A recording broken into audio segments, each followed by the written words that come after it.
આ તરફ દાહોદમાં મોડી રાત્રે દારૂ ભરેલી કારને અકસ્માત થયો છે। પોલીસથી બચવા બેફામ તોફાન જીપ દોડાવતા અકસ્માતની ઘટના બની।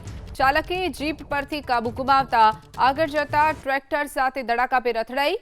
કારની ટક્કરથી ટ્રેક્ટરના ચાલકને પણ સામાન્ય ઈજાઓ પહોંચી છે। અકસ્માત બાદ બુટલેગર દારૂ ભરેલી કાર રેડી મૂકી અને પલાયન થઈ ગયો। સુખસરના નિંદકા પૂર્વ તળાવ નજીક એલસીબીએ વોચ ગોઠવી હતી। પોલીસને કારમાંથી 77,000ની કિંમતનો ઇંગ્લિશ દારૂ મળી આવ્યો છે। વધુ વિગતો સાથે સંવાદદાતા મનીષ આપણી સાથે ફોન લાઈન ઉપર છે। મનીષ, જે અકસ્માતની ઘટના બની છે દાહોદ નજીક અને મોડી રાત્રે એક દારૂ ભરેલી કાર મળી આવી છે, શું વિગતો? જરૂરથી જે ઘટના બની હતી સુખસરના નિંદકા પૂર્વ ગામમાં કે જેમાં એક તોફાન ગાડીમાં જે દારૂ લઈ જવાતો હતો, જો કે પોલીસ પહેલાથી જ બાતમીના આધારે વોચમાં હતી।